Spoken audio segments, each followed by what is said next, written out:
Hey guys, welcome back to the 401 Wheat. Today I'm going to tell you a little bit about how hard drives work.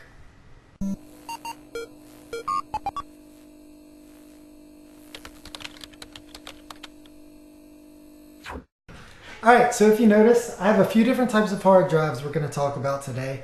And there's literally thousands of different sizes and different speeds that are available to purchase depending on what you may be trying to do with them. So today we're just going to cover the basics of how hard drives work and what to expect when you may be purchasing a new one. Alright, so first off, I just have a very basic hard drive. This came out of a desktop computer and it has a data port and a power connector, or a data cable and a power connector. This is another one out of a desktop computer. Same physical size. This is known as a 3.5-inch hard drive, but it has a different data connection and a different power connection. These are still both desktop computer hard drives. The next thing is a laptop hard drive. And again, it has a data and a power connection, as well as an older one has a data and power on the same cable. These are being outdated, and these are the ones that are kind of replacing the older style hard drives, as well as on a desktop. This is known as a SATA connection. The power and the data are both called SATA connections. Now, one thing I want to point out, the laptop is a little bit smaller than the desktop hard drive. Remember, we said the desktop is known as a 3.5 inch, the laptop is known as a 2.5 inch, and this is just a measurement of the width of these hard drives and how they fit in a bay. Now, the next thing I want to talk about isn't necessarily a hard drive for a computer, but it's more of like an external hard drive. And I have another video I'm going to cover nothing but external hard drives and flash drives.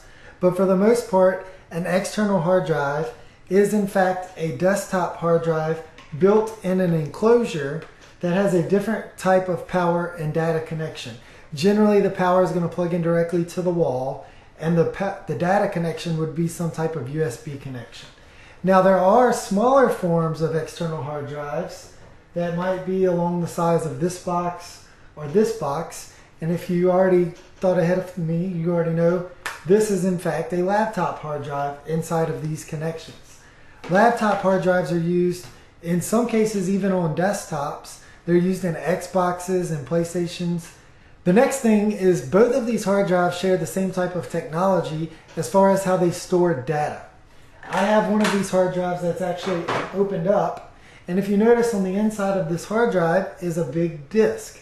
Now, I also have a CD and a DVD right here just to prove a point. If you look at the CD or a DVD in the right light, you can see that there's rings all the way around of these CDs or these DVDs, even on movie DVDs. And these rings is where the data is actually stored on these discs. It's kind of burned into the disc itself. But a hard drive functions the same exact way. There's little bitty rings around this entire hard drive that a human eye can't see. You have to put it under a microscope to actually see that. But those rings store the data. Now, on CDs and DVDs, they're actually burned in, and on hard drives, they're actually stored by using really, really small magnets. Now, these magnets, just like any other magnets, have a north and a south pole. And when the north poles are lined up together, or when the south poles are lined up together, that is considered to be either a 0 or a 1. Now, those magnets cause an issue, because just like any other magnets, over time, they lose their magnetism and can mess up and cause our hard drives to go bad and cause us to lose data. The next thing I want to point out about a hard drive is that there's a little actuator arm right here, and whenever this clip is moved, this arm can move back and forth. So as this arm is moving back and forth, this disc is spinning, and when the disc spins and the arm moves, it finds the data that it wants to read and read it to the computer or share it with the computer. Now, the downside to this is a mechanical device. Just like anything else mechanical, over time it's going to wear and tear and eventually break down and no longer be useful. So the problem with these hard drives is that they break and we lose data and the hard drives aren't any good. We have to replace them and reload our operating system and things like that. So new type of hard drives are coming out known as solid state drives, or SSDs. Now, solid state drives work very similar to RAM. And I'm going to cover RAM eventually in another video as well. But a RAM stick, this is one for a desktop, this is one for a laptop. The RAM stick have these little black chips on either side. And if you are thinking about taking RAM out your computer, do not touch the RAM like I am, because these are no longer any good. And if you touch these gold pieces, you mess it up permanently. So these are no longer good, so please don't touch your RAM sticks. And while I'm thinking about it, please don't open up a hard drive. Again, we talked about these little pits or these rings. It stores data so dense that when you open up the top of a hard drive, air particles are actually small enough to get into those pits and mess them up. So do not open a hard drive, because for one, you'll lose the pressure, two, you'll lose your data. There are companies that can physically remove these in pressure treated rooms to get data off, but it's very, very expensive. So that's not something you want to do, because you want to keep your data or read your data from this hard drive. And if you open it up, you're making the hard drive messed up. You're ruining it, basically. But these little chips go on newer hard drives known as solid state drives that read data a lot faster and more efficiently. There's no mechanical parts to this. Nothing is moving. It's all done by electronic boards and circuit boards and things like that. This hard drive is all mechanical. So anything mechanical is going to wear out over time. This has nothing mechanical, so there's nothing to wear out. So this is going to be accessed a lot faster. It's going to lose a lot less power, of efficiently making our computer run smoother, making it run cooler. This is moving a lot, causing a lot of heat buildup, and heat buildup is another thing that makes hard drives go bad. Now the downside to solid state drives is they are very expensive. So what you may pay for a 1 terabyte drive right here for a desktop might be 80 to 100 bucks. For a solid state drive, a 256 gigabyte drive is probably $100 to $150. And that price is kind of coming down as they're getting more popular and they can mass produce them. But overall, solid state drives are going to be more expensive because you're getting what you pay for on both ends of the spectrum. Now the downside to solid state drives is these chips and RAM have the same problem. They can only be written to X amount of times, and that number is increasingly getting exponentially larger, but that's still an issue as far as how many times it can read and write or access data or write data to it. Now hard drives still have that same issue because the magnets are only going to be good for so long, and once they lose their magnetism, it can't write or read data. So there's a few issues that both hard drives kind of bring up. In the past, I've done a how to clean up your PC video series, and in that it included ways of getting data moved around on this hard drive.